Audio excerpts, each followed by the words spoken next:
welcome back to Bonding Time. We are here with another episode, and it's me, it's your boy, Greenwich, Christopher Greenwich, and I'm here with my three co-hosts.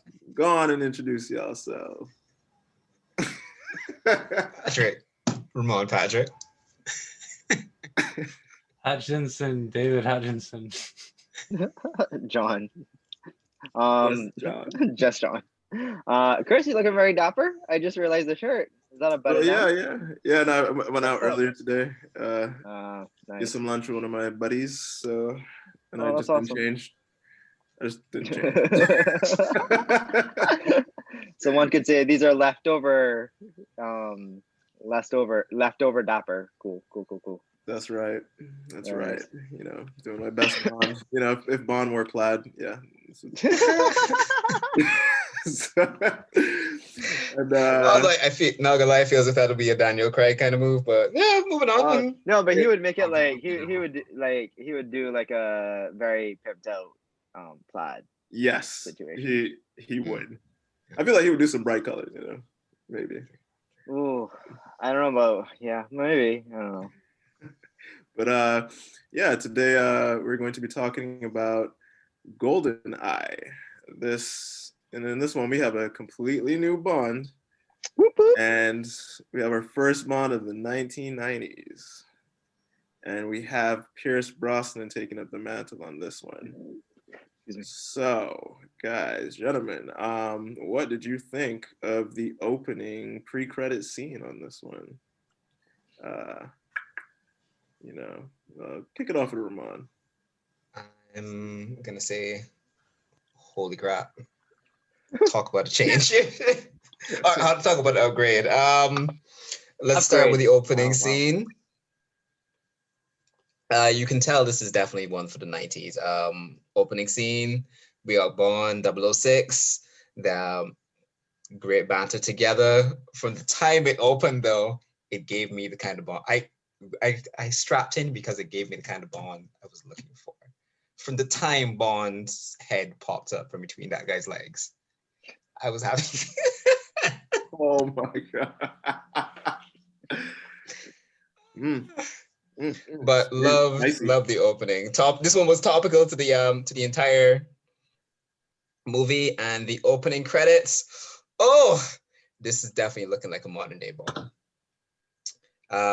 Fantastic job. Like even looking at it now, it still holds up.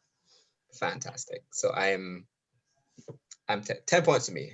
This Bond's opening on point. Love the Bond song at that as well. All right.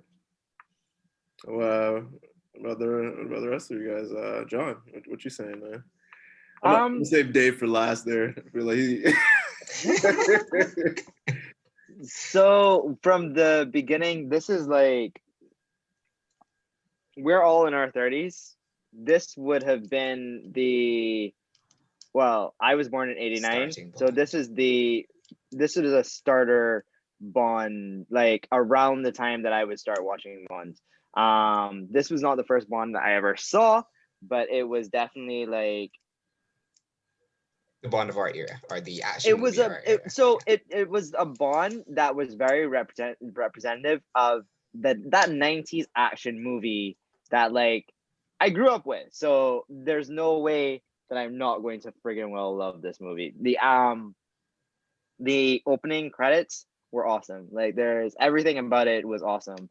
I agree with you. He opened with a joke, you know? And like the first dialogue that he had was a fucking joke. After he gave us cool action scene stunts, spy stuff.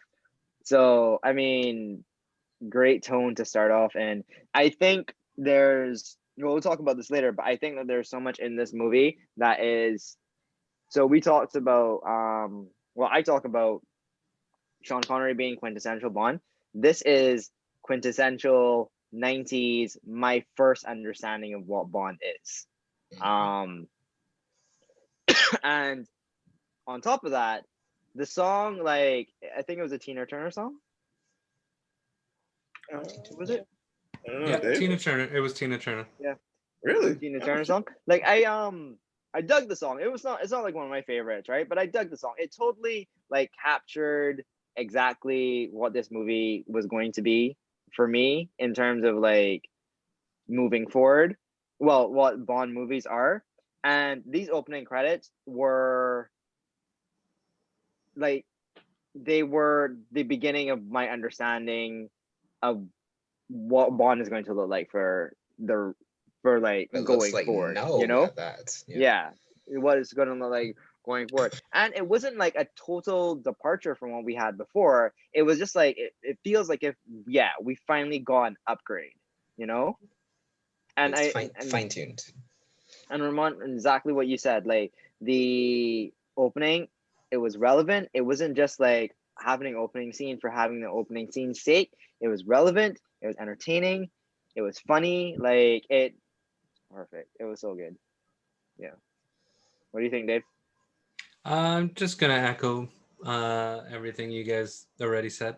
Opening was great. The started off with the pun, um, the great stunt jump from the top of the Oh dam. yeah, that's Which, that. Ooh. if I don't really want to go bungee jumping anymore. I used to want to, but if I ever go to Switzerland and I have a chance to go to that dam, I would bungee jump, or I would consider it at least. It's probably expensive, but that would be so cool to bungee jump Bungee off. jumping there, I think, would be expensive, but you can do it for pretty not relatively cheap in other places. Oh yeah, yeah. No, Again, you're this definitely doing it there, but we I mean, really I would need want to to do it like there. That'd be cool. we really need to start writing down like Bond vacation adventure stuff that we could do and like start planning to do them. Like To be that would honest, be awesome. Bon has visited so many parts of the world. I feel like you could just plan a vacation, and chances are Visit there. Bond, you could Yeah. probably find some kind of location that was in a Bond film. Pretty. I'm okay with that. I'm definitely okay with that. I think us going to Thailand and going to Bond Island would be James Bond Island would be pretty epic. That would be awesome. That would be epic, actually. Yeah.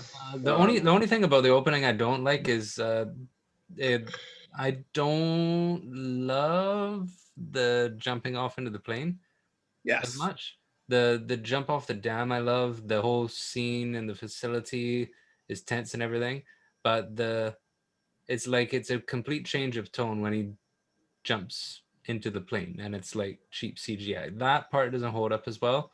Yep. It not just the CGI, but just the It's the idea. Like, yeah, it's just the Just tone of it. The tone of the opening kind of changes randomly. And I love the song. As John, you said, this was my first James Bond too. So, and I mean, they had the amazing video games. So, Goldeneye for me was just the James Bond, hands down. Right. Yeah. This is, Mhm. even before I was like big into James Bond, but this was just really cool. This movie and Mission Impossible were it. In terms of Yeah. espionage movies, fortunately. yeah. You know, I thought this opening scene, I guess overall together, definitely a good Bond opening scene. You know, good action to like really kick it off and keep you entertained and get you ready for this movie. The jump off the dam, definitely one of the best, iconic action sequences in the series. And I agree with Dave. Where he jumps off the cliff trying to catch the plane, that just kind of just turns it into kind of like silliness a little bit. So that kind of takes away from that scene for me. And then, but it does a good job of establishing Pierce Brosnan as Bond. Like you look at this guy and you're like, damn, he looks like James Bond. Like, yeah. And the opening song, I'm not a huge fan of it, but I actually think it's one of the top. I'd say it's like up there, but I'm not a huge fan of it personally. But I think it's like a classic Bond song with like a nice, heavy, deep voice singing it, and you know, you got like trombones and like horns. The orchestra. Or yeah, you got an orchestra on the main theme. So, and that's what I think of when I think of Bond theme, you know, Bond opening title songs. So I think that's definitely up there with it. And but I'm not really nostalgic over this Bond because this wasn't my first Bond. My first one was World Is Not Enough, which was like his third one. So you know, I don't really feel personal connection with Goldeneye that kind of way. Well, I mean, I played Goldeneye, but well, on what I 64. what I said is that this is representative of that type of Bond. It's not my first Bond. That's the first Bond for like when we were alive. But like my first Bond was World Is Not Enough as well. But this, I think, this is pretty representative of like that era of Bond. Like it all fits with the same thing. It's not like a massive departure from, you know, that. Pierce Brosnan 7 movies. I would agree. I would agree with that. Also, I mean, like straight up, GoldenEye playing that video game, like that makes this so nostalgic for me. Like saw the points, saw the locations, and I'm like, ooh, I remember this part of that mission, this part of that mission. Yeah. And then a multiplayer. Yeah, man, good times. So what did you guys think of? So I mean, we have like some changes to the cast of, you know, some of the main characters that we typically have seen in past films. What did you guys think of the Bond women in this movie? You know, you want to kick it off there, John? Well, I mean, I think we're all gonna like agree, right? M is the Bond girl for this movie, like 100%. I was so happy. Yo, Dame Judi Dench killed it. Yeah, Yo, that scene. Like she's so awesome. Such a great like. I'm so happy. I'm so happy to see her there. Falka Jameson as Xenia. What was her name? Xenia on the top. Xenia on the top. Yeah. On top. She a freak. Like she's straight up like Look. They took the idea, like, so when I think of other Bond women like her, I think of Grace Jones's character. But to me, Grace Jones's character was at least like based in some sort of like reality. Well, this one was just like, she was just a freak. She was just like crazy person. Grace Jones. She more reminds me of the one from Thunderball, because she was like the first femme fatale. Like Grace Jones, I don't know. Grace Jones. No, he means in terms of out there characters. Oh, outlandish. Out there, yeah, being out there, being a bad guy as well, because Joyce Jones was a bad guy, and she was like, so I mean, like she was entertaining, she was a badass, but she was a freak. Like there's nothing about her character that I was like, yeah, that's realistic. At least with Grace Jones's character, towards the end, like she was out there just being a badass, but to the end, it was like, but she was her own person. Like the minute that she got betrayed, she was like, "Nah, I kill you." She's representative of literally what Jaws was. If you think about it, Jameson. Yeah, I can see that a little bit, but you know what the thing is that it's even like her. Yeah, I see what you mean. But I will say this: I enjoy that character because one thing about James Bond is it is heavy, but it's got its levity. And let's go into that scene where they introduce her as a full bad guy, where she gets in, she comes into the facility.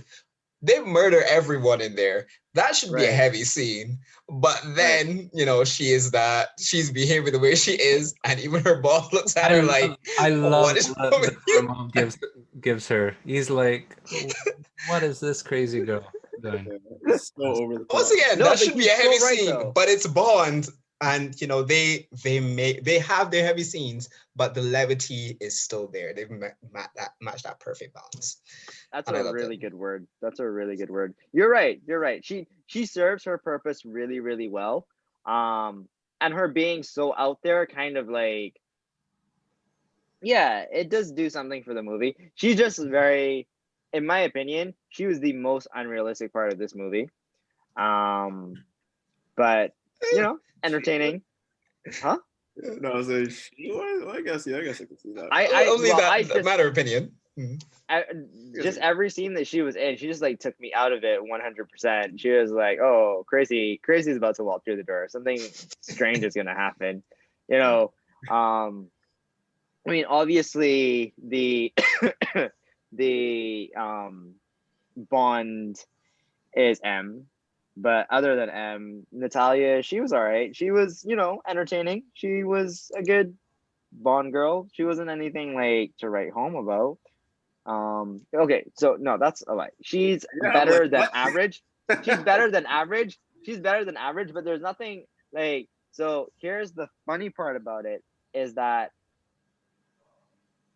I confused her with Terry Hatcher with like the short hair.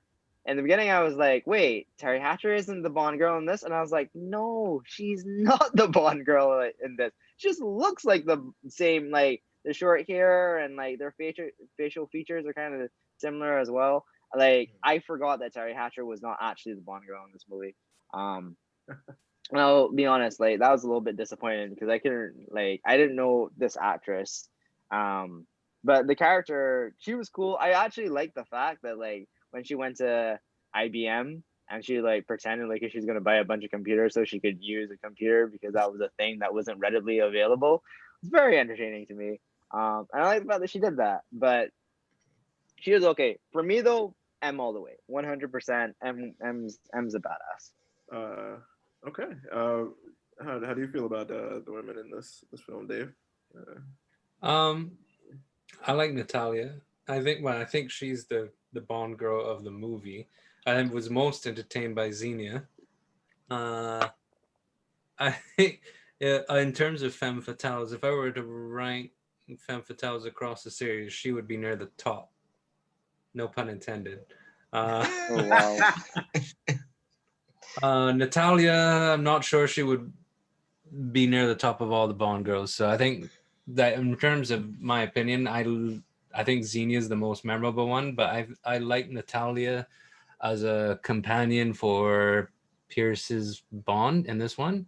Totally agree. I thought she was good. She was able to hold her own. She survived that execution at the satellite at the Goldeneye base. She holds her own. Being clever at that. She's clever. She helps Bond along with the plot. So I think she's very capable. On the top, as Ramon mentioned, is just hilarious. Judi Dench as M, like she's M for me because she was the first M ever. I think I prefer her M in the Daniel Craig ones, but it's Judi Dench. I love Judi Dench as Yeah. M. She's amazing. So there's not really more I can say. What about you, Ramon? I can echo everything you guys have said. I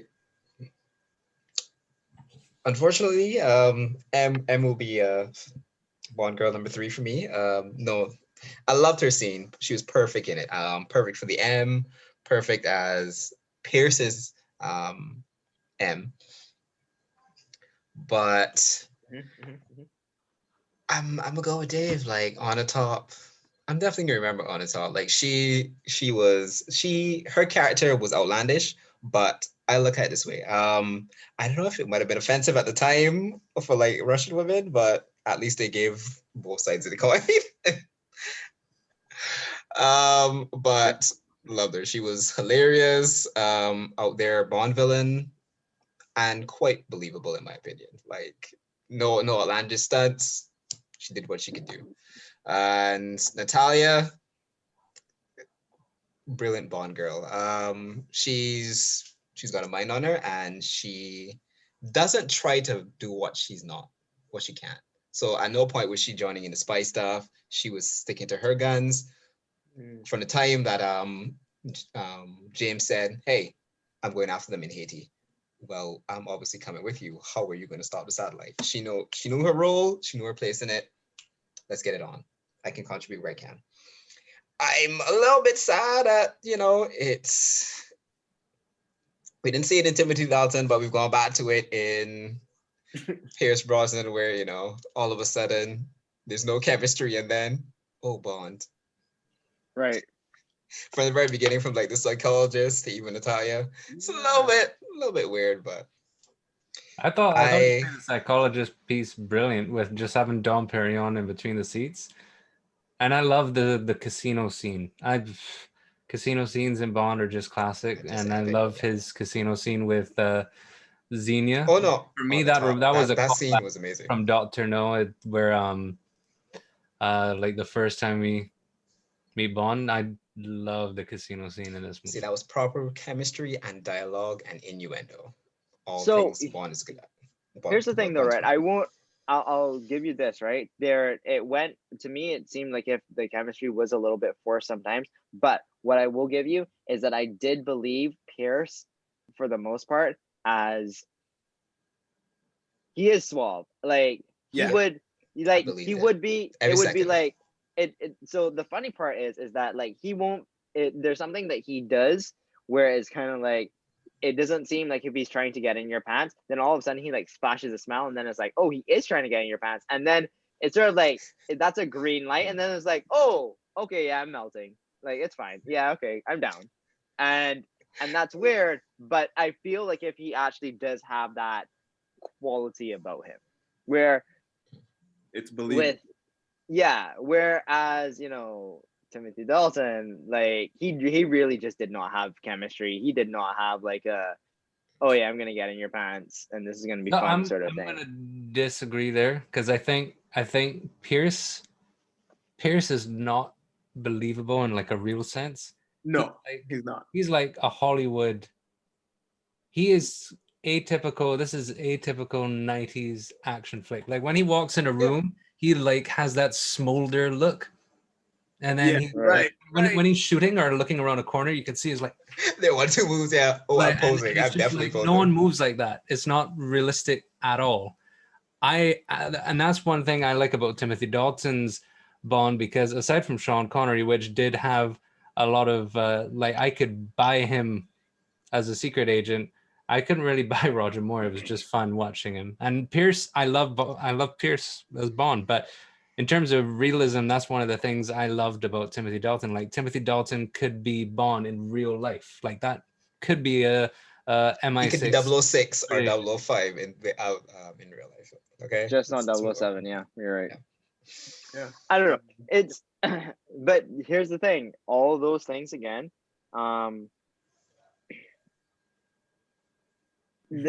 Even buying him. We're watching a movie, but we're watching a movie though. So like I all of those things about him, about Pierce, just added to a much more entertaining movie. And there's a joke involved in that as well, where like he's not really trying to attract a woman, and then he flashes that smile, and then she like melts, and then it's like, oh, this is funny. And that actually does feel much more like a James Bond trait. James Bond is not a real person. So I get the believability factor that you're alluding to, well, that you said, but for me, and when I think of James Bond, this is more in line with bringing together all of the qualities that have been given to him so far. Yeah. Oh, well, I will agree with you there. I think Pierce is the culmination of everything that has been brought to the James Bond role previous. So he has the hardness of Sean Connery. He has the humor and wit and campiness of Roger Moore. He has kind of a darker edge, somewhat like Timothy Dalton. I wasn't going to go there, but I think he pulled off Vicious much better than Timothy in this one. Not just vicious, but he comes from maybe not a darker place, but he definitely brings a level of like he's been betrayed. Like he comes, you know what it is? He comes with baggage. In this, he comes with baggage, right? I would disagree with that, because like the scene where they try and address the baggage, I think seems so forced, and I don't know. I think Timothy Dalton's Bond is has a harder edge than Pierce's. Yeah. No matter Yeah, what. a harder edge, yes, but harder for no reason. You know what I mean? Pierce doing it more better. Well, I believe Yeah. Pierce doing it better, or I believe Or- him more than Timothy Dalton to me. or it's more like understandable, it's more understandable for me because to be honest, even when they like fucked up Felix and like killed his wife, I was still a little bit like, I don't know, man, like you could breeze a little bit, just like relax. Best friend. What? No, just do it smartly. Like that wasn't smart. Yeah. It wasn't that smart. Yeah. It was just like It ooh, was Well, I lone mean, wolfish. it's personal for him, like, so it probably was hard for him to maybe, kind of keep his mind about him, and I mean, it's personal for him. so this is what I'll say, right? But that's what it flip side. Pierce now, where he gets the opportunity to go after the general right after. He, instead of flipping out like, ooh, he killed my friend, like I'm holding this vendetta. Nah, I'm a do it through M. I'm gonna use the British resources. I'm gonna do this my way through the correct channels. So here's the other thing, right? With Timothy Dalton, when he got the bad guy eventually, and I was like, oh, my personal vendetta has been fulfilled, right? I really didn't care. When Pierce got his payback, I was like, yeah, right on. Oh fuck yeah, that guy. that end scene. Fuck that guy. Well, I All mean, on board. I hear you guys. I mean, we can come back to that one. I mean, I'll just add that, with the Bond women in this one, yeah, I mean, I think I pretty much echo what you guys have said. Yeah, Xenia, I think she's definitely up there as one of the best femme fatales in the series. Like, so just over the top. Yeah. Entertaining. You guys are right. Very entertaining. Like she's definitely one to like. I remembered her. I remember Falca Jameson being a damn good villain, and there was no point where she was like, I thought that she was gonna turn into a good person. Because no, you're just evil. Yeah. It's like, oh, you're doing what you love right here. You are. You know what? She died doing what she loved. Yeah, I will give her that. Pretty gruesome. And Natalia, I mean, yeah, the Bond women in this movie are pretty, they're pretty strong. Like, they're not, they're not portrayed as incompetent, so which is pretty good. And Natalia, I put Natalia up there with some of the best Bond girls in the series. She, using her wits to get around in the movie, like John said. And, like Ramon pointed out, I don't think she tried to do more than what she could, And she wasn't trying to be a super spy, so I agree with that. And yeah, Judi Dench as M. That was perfect casting right there. Perfect casting. I mean, she got a school teacher vibe. Like, you believe that she can control Bond. Like, I look at her and I'm like, yep, you can definitely control him. So, but let's turn it on to the villain now. Wait, 1 second though. Before, did anybody have the same issue with me thinking that Terry Hatcher was Natalia? Like, did anybody like there? No, just me. Cool. No. Okay, it just. I mean, I didn't want to say it, but I mean, because the funny part is that she was sitting there, doing her job, and I was looking at her. I was like, "That's not Terry Hatcher." I was like, I thought the villain. I thought the Bond girl is Terry Hatcher. It's like that's not Terry Hatcher. I was like, maybe she just like some random person who's at a computer. She's not actually the Bond girl. I was like, and not Terry Hatcher. Honorable mention to Moneypenny, like Moneypenny's casting as well. On point. Moneypenny was good. Yeah, that banter. No, listen. All of the supporting cast, great. Like Q, entertaining. Like what's his name? The guy who helped him out. Jack. The limp. I believe that he was friends with Bond, and I believe that scene where he was trashing the new M. Yeah, definitely. All of it. Like they created a really good cast. I don't want to say it's like a universe, like the Bond universe here this Bond universe, very believable, Very very solid. awesome. Like they're all everything just work. It's yeah. But you were talking about Yeah, the yeah, villain, Chris. So what do you think about the villain? yeah. So I'm trying to remember. Is this? Yeah. So I mean, so the villain in this one is a former MI6 agent. You know, we have Bond going up against someone who knows how MI6 operates, who knows the tricks of the trade. Bond is pretty much going up against himself in some respects, and I don't know if they've done that yet in the series. So I thought that was actually really excellent way to like breathe some fresh air into Mm-hmm. this. Have Bond going up against another agent, former agent. Um, Sean Bean. Yeah, what was his name in the movie? Alex was his name.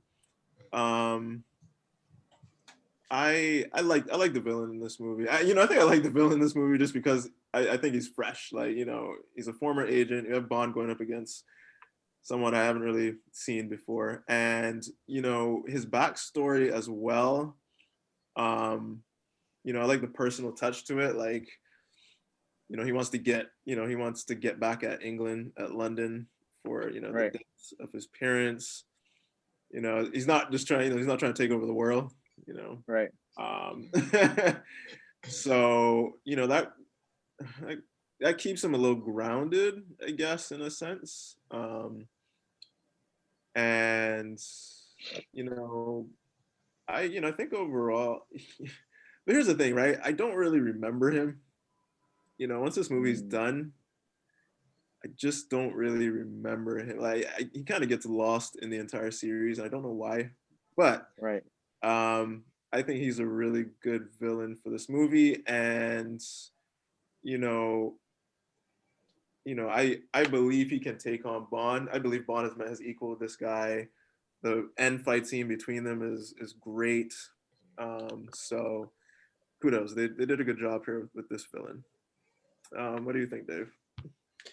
I agree. It was something fresh. I like the casting. I love Sean Bean as an actor, and I thought he did good as 006. But I think they could have done more with him. Like if 006 had been in earlier movies, I felt like that could have had a bit of a more punch. Um, and I didn't really like his backstory. I thought it was kind of generic, as like, oh, you thought he dies, then he comes back, and then his motivation is just kind of a little convoluted. It's like, oh, I can't even really remember it. But it just was. I wasn't interested. I thought I would have been more interested if it was like he was doing something just to, like something personal to get back at M. I feel like they redid this kind of story much better Yeah, in yeah, Skyfall. yeah.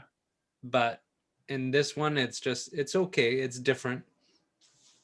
It's serviceable, and he's a good villain. But in terms of the story, I think the story had more potential, and I think they realized that later on in further in another movie down the line. But shout out to Boris.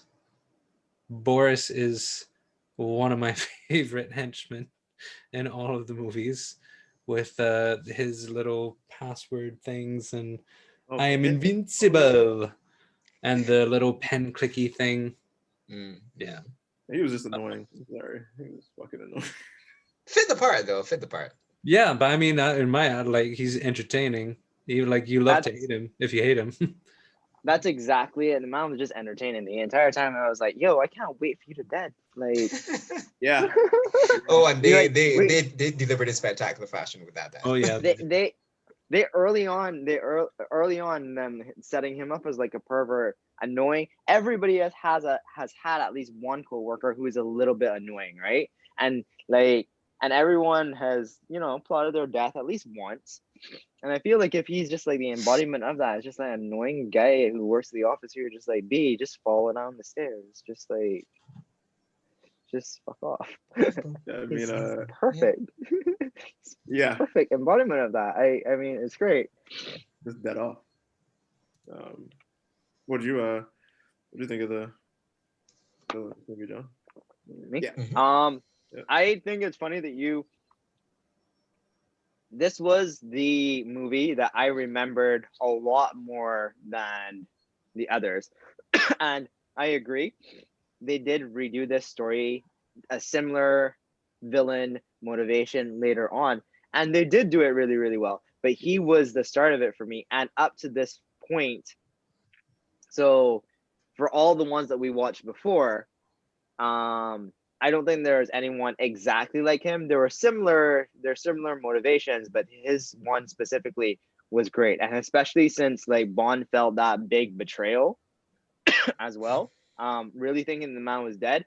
The problem, well, not problem. So since I remembered so much of this movie, I was just excited for it because I remember him as the bad guy. And like the minute that he stepped on stage, like I didn't even need to be like, oh, I think that he's the bad guy. It's like, yeah, I know that he's the bad guy. It's like I was kind of looking forward to it, to be honest, right? Every time they talked about the character, I can't remember if in the first time I watched it that I knew, like I was like, oh yeah, it's so obvious. Of course you're The bad.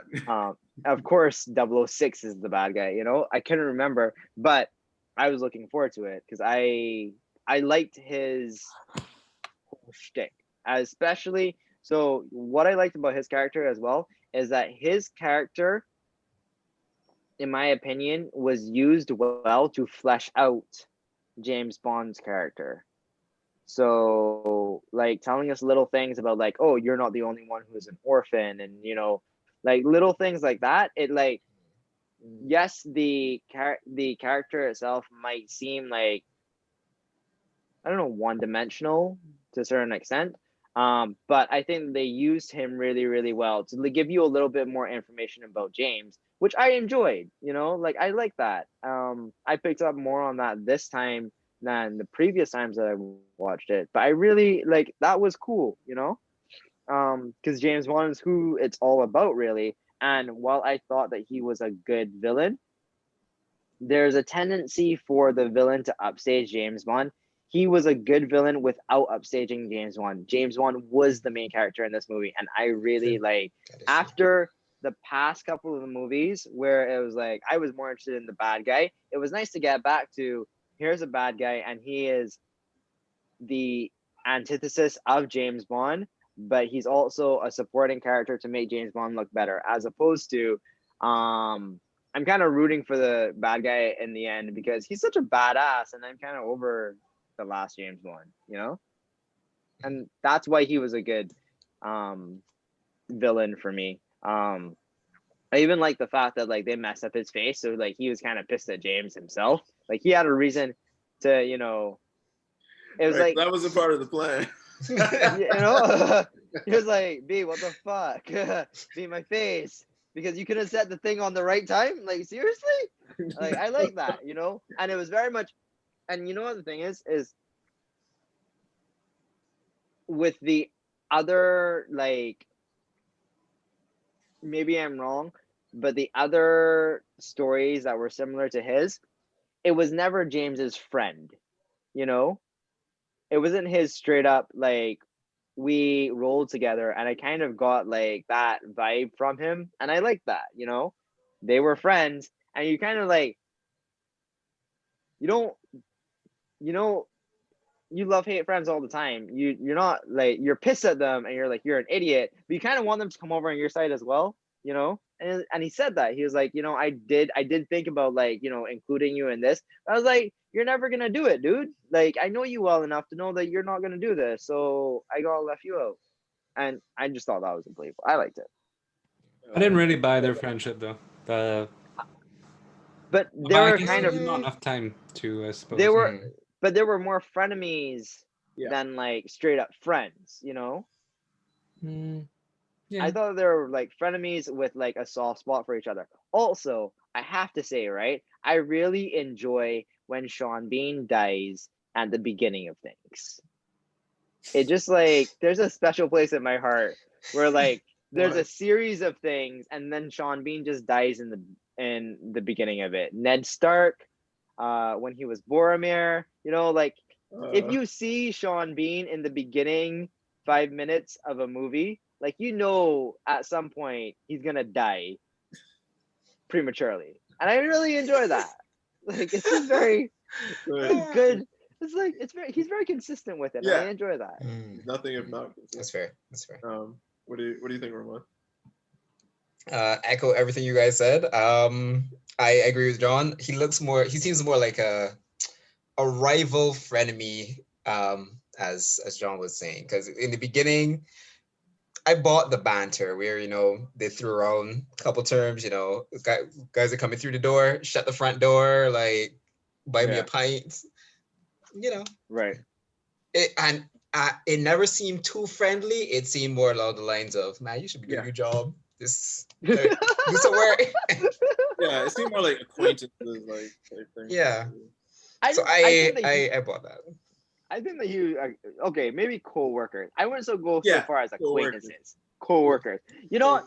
So they work together and there's a relationship, but it ain't like buddy at work, right? Yeah. But even if you're like, but you don't realize how much you care for your buddy at work until you leave the job, until they leave the job, and they're like, oh man, like that was kind of fun. Shit, especially if you're the reason why he got fired. Like, I mean, I feel you can feel those sort of way about it.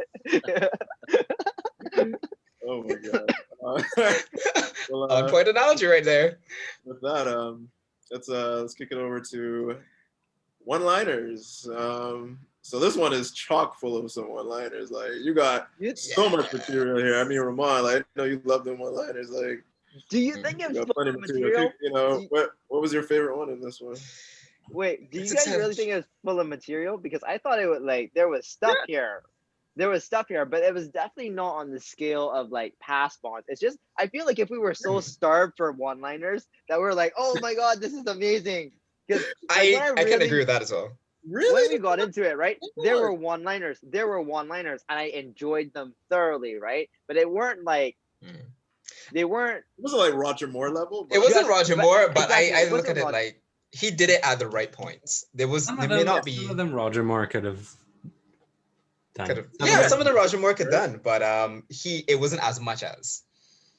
So mine, for me, like I was wondering if, to tell you the truth, the first one-liner, it's either between the first one-liner or the clincher. I went with the clincher at the very end, with our favorite character on the top. Which one? Remember that one? You know which one it is. She always enjoyed a good squeeze. But once again, proper James Bond timing, proper James Bond levity. We've just dealt with a huge bad guy. Oh, she died in a pretty amusing way. Hit it right there. Yeah. But what about, that was a good one. I agree with you, Ramon. That's a good one there.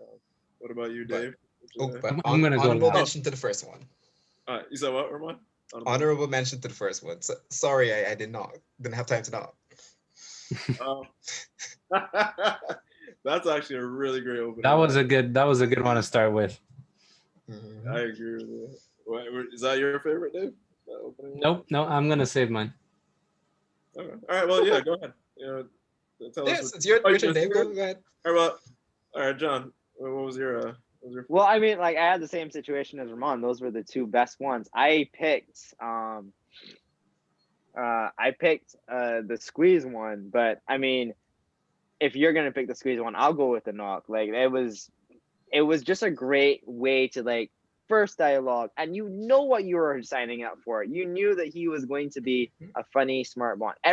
Again, that just speaks to how great the beginning of this movie was. Like everything that was promised was fulfilled throughout the movie. Yeah, and he didn't oversell that first line. Like he delivered it beautifully. Like it wasn't perfect amount. Yeah. For me, this one was when Bond was meeting with the Russian mobster, and Bond had been knocked out, and he's coming back around, and he's like, massaging his head, like, that hurt. And then the mobster looks at him and is like, 007, James Bond, shaken, not stirred, eh? And starts laughing. Even the bad guys had proper one-liners. Even the bad guys. It was on point. I know it wasn't Bond that said that one, but I mean that was That was fucking hilarious. Good stuff. Mustard, eh, Bond? I have a question, right? I have a question. Since Timothy Dalton was not able to pull off one-liners, right? Do you think that they should have compensated by getting the supporting cast and like bad guys to do one-liners instead? They kind of They did with the Q did. scenes. They used the Q scenes for comic relief in Timothy Dalton. These ones. Yeah, because but that's part of the reason why I love Q in that movie so much. Like he was really, really great. I don't know. Like I think Bond, there does need to be. If you don't laugh at least once throughout a Bond movie, is it really a Bond movie? Exactly. That is my view entirely. Yeah. I need to have laughed. Question. At least one good laugh. At least one like tension releasing like oh shit. laugh. Yeah. Like anyhow. So what's yours, Dave? You saved it. Yeah, so mine is Xenia on the top again when I think he was trying to pump her for information Oh Jesus. and she she gets on top of him and is, trying to do her thing where she strangles him, and then after a struggle he pulls the gun on her and is like, no, no, no, no more foreplay. I thought that was delivered. That was one of the best. That was I- well delivered, yeah. Mm. Yeah. Well, I think that whole scene was like funny. That it was just because again, she's so crazed. She's such a freak that like she's just entertaining, and him just being like, "Get off me!" Like, what are you doing? Once again, Bond's in a tight, no pun intended, but Bond's in a tight spot. We believed it, but Right. at no point was it just like it was overwhelming. It was funny, but we got what was happening. It was That's entertaining. what I It love was about very Bond. entertaining. Even when he like burned her butt, like I was just like, what is going on here? Yeah. All right. So all right, let's do our closing thoughts now on this one. Dave, I don't think I picked you first yet. I sure did I. No, you didn't. I don't think so. No? All right, yeah, Dave, why don't you kick us off? All right. I mean, in overall, I love the movie a lot. It's the first James Bond movie I ever saw. It's Pierce Brosnan's first movie. I feel like everyone's first movie is Those the best. excellent. Mhm. I mean, Dr. No, On Her Majesty's Secret Service, Live and Let Die. Well, for me, License to Kill. There you go. There you go. There you go. Goldeneye. So I feel, yeah. And this movie, the action was really good. The tank chase scene was something we hadn't seen before. That was really cool. Yeah. Just the whole new cast of characters, because like aside from Q, everyone else was recast in this movie. But it's such And a it was good good cast. casting too. It's a really good cast. Yeah, man. Even the gun barrel, like this was the first gun barrel I'd ever seen. I didn't know it wasn't supposed to be shiny and stuff. So like when I saw it in the old movies, I was like, whoa, this looks different. Yeah. But yeah, I loved this movie. Martin Campbell, I almost wish he would come and do another James Bond, like when the actor changes again, because he's just had two of my favorite James Bond movies he did. So he is clearly, he knows what's up. And you could argue he came in at two of the most challenging times to direct a James Bond movie, and he But he delivered delivered. two of the best. But don't you think it'd be nice to like, we've had so many incarnations of James Bond. It's exciting to think that like somebody else could bring something to the table. But everyone does have a chance to do that, and some of them do a good job and some of them fail. Like Sam Mendes did do that. Did fail or did Oh, bring something new? he did really good. He brought something to it. But But that's what I'm saying. Like jumping ahead a bit. I think that's what I'm looking for in a good James Bond now. Like adding something. You don't have to add a lot. You don't have to reinvent the wheel, but just add a little something extra. And that's all I want. People, I don't want to see the same exact thing, because at this point, whatever comes, there's always going to be some referential.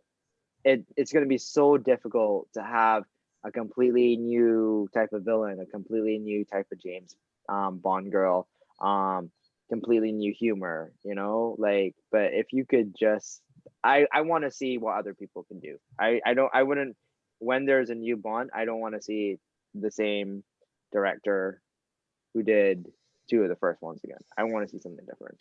What But well, just to get my ranking, I give this a 9 out of 10. Oh shit. It's always been one of my top favorites. It's funny because in this rewatch, I think The Living Daylights nudged it down a spot because right now it would have been in my top 3 so far in this rewatch for our discussions we've done. But The Living Daylights just kind of Sucks. took its spot, which I know none of you all will understand or agree with, but yeah, it's 9 out of 10 for me. I love this movie. what about you, Ramon? What do you think? And what's your rating? See, no, when I watched this movie, I thoroughly enjoyed it from the time it opened to the time it ended. And especially the one-liners. Right now, I am in my thoughts, I'm up there with Dave. Like this is the 9 out of 10. Wait, For one me. second. You didn't get bored in the middle of this movie? Nope. I got bored. I mean, like, I enjoyed this movie, but I Mhm. got bored.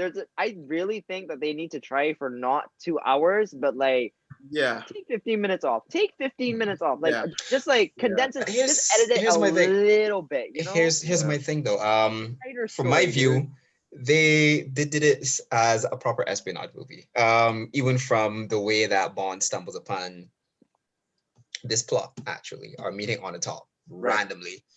All of a sudden, he meets a girl driving, and they meet in the casino. He realizes, she seems kind of evil. She a freak. Yeah. She a freak? Yeah. Follows that lead and somehow ends up saving the world from Goldeneye. And It was a proper espionage movie. He followed the breadcrumbs. So in that space, like it did drag a little, but that's how following clues works. And they did it the Bond way. So in the meantime, you met M, you met the team. He met up with that Russian spy as well, who had him for dead.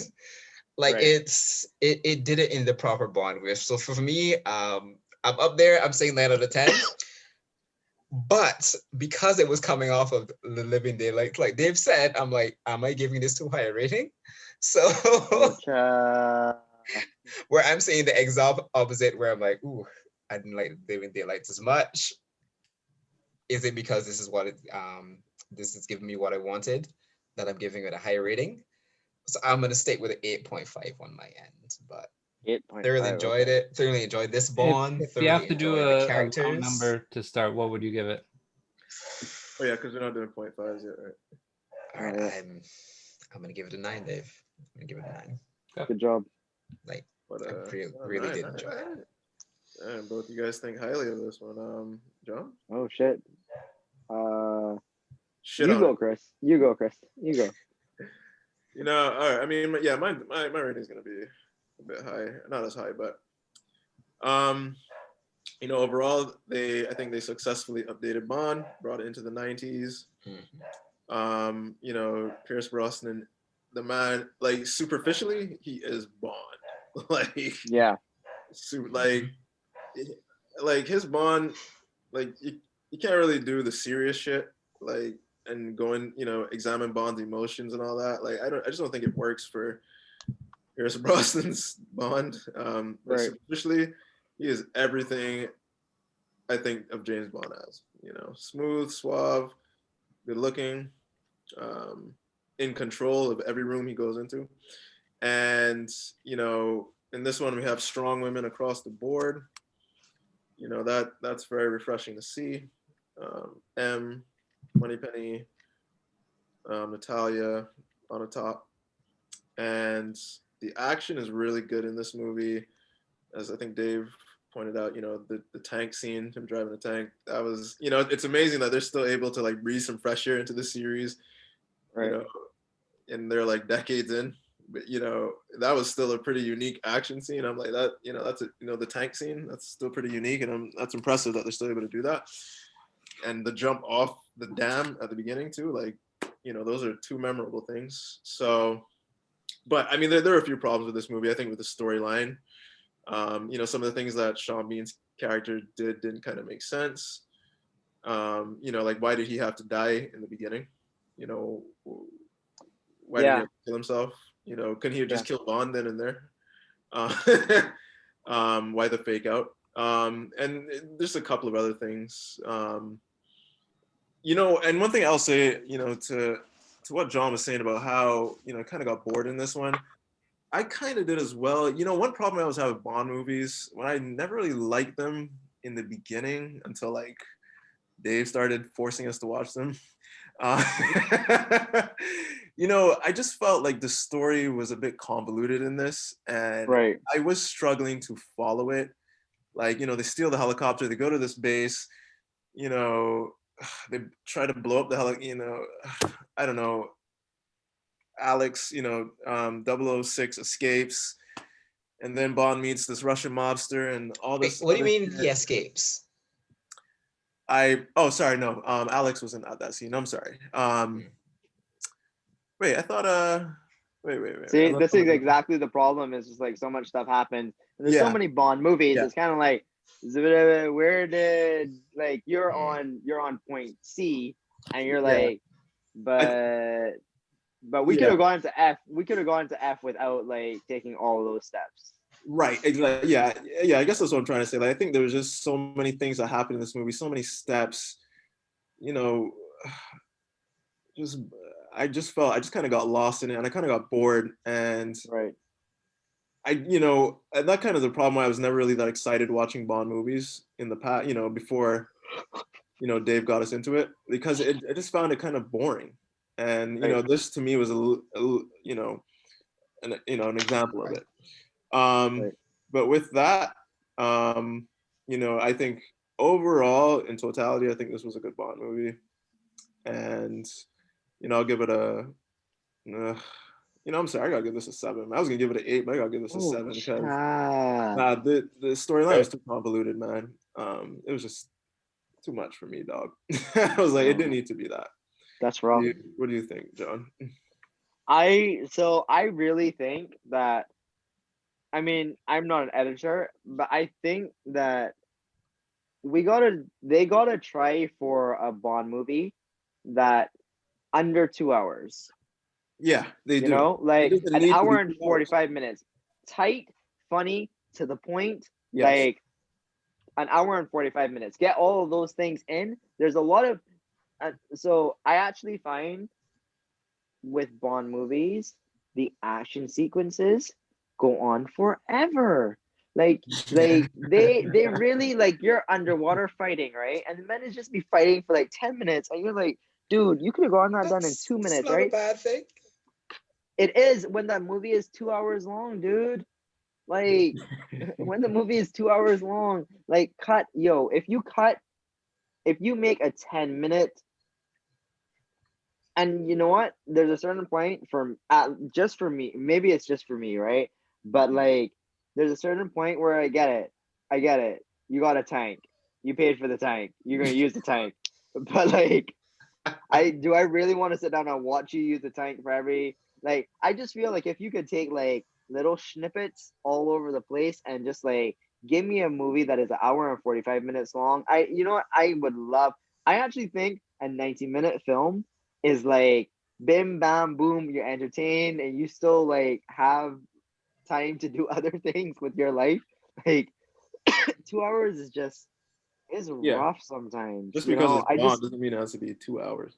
Yeah, like, and they do a lot of things, but like sometimes simplicity, there's something to be said about simplicity and not like overextending things for the sake of being like, all right, we're going to make this the craziest underwater scene ever. And that means 10 minutes of footage underwater. I'll remember this when we're talking about Quantum of Solace. Yeah, for sure. I think that was a tighter Bond, actually. That was the shortest running Bond. Mm-hmm. Well, And here's apparently No Time to Die is going to be the longest, 2 hours and 43 minutes. Right. God no. Oh no. Unfortunately, But, with you know, Daniel that one Craig, might be with justified. Daniel Craig, we can feel it, but we'll get there. We'll get there. Oh That might no. be Like justified. that is. I like Daniel Craig's movies, so I could sit through 2 hours. Skyfall was 2 hours and 30 minutes, Listen. 2.5 hours. So was Spectre, roughly.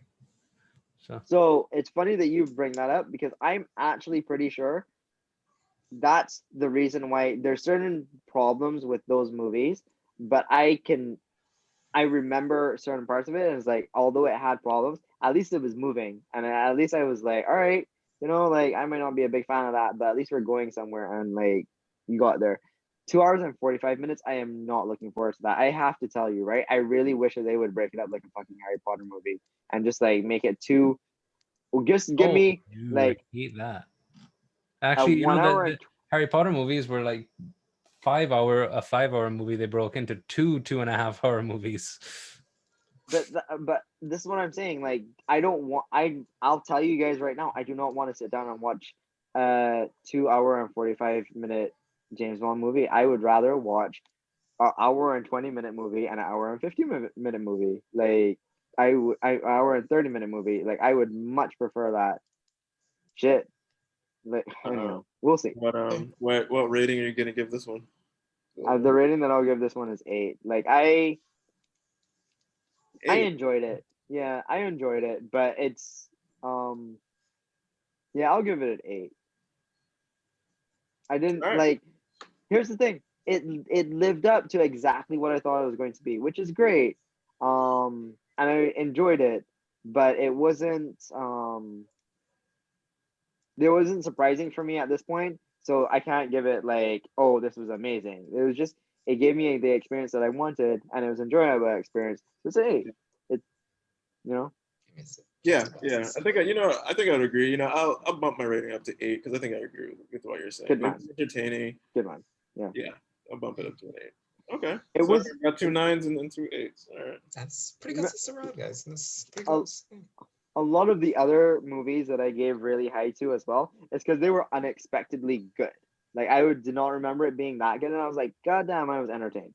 This I know going into it, I knew that I was going to be entertained. Seeing Sean Bean die, I was like, yeah, this motherfucker is going to come back. It's going to be great. Seeing Falka Jameson like rolling around in the sack and being like, yeah, she's entertaining. She a freak. Like all entertained, but not surprised at any point. The only thing that I was surprised at is that Terry Hatcher was on this movie. Oh, all right. But that puts it at a 8.5 out of 10, which I think is definitely one of the higher. I mean, we'll confirm next week. I think I should have my computer back so we can confirm the ratings, but I'm pretty sure that puts it at least in the top 5.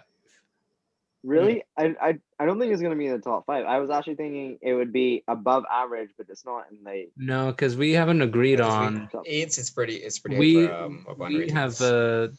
we've only agreed on like On Her Majesty's Secret Service, Live and Let Die, and this one.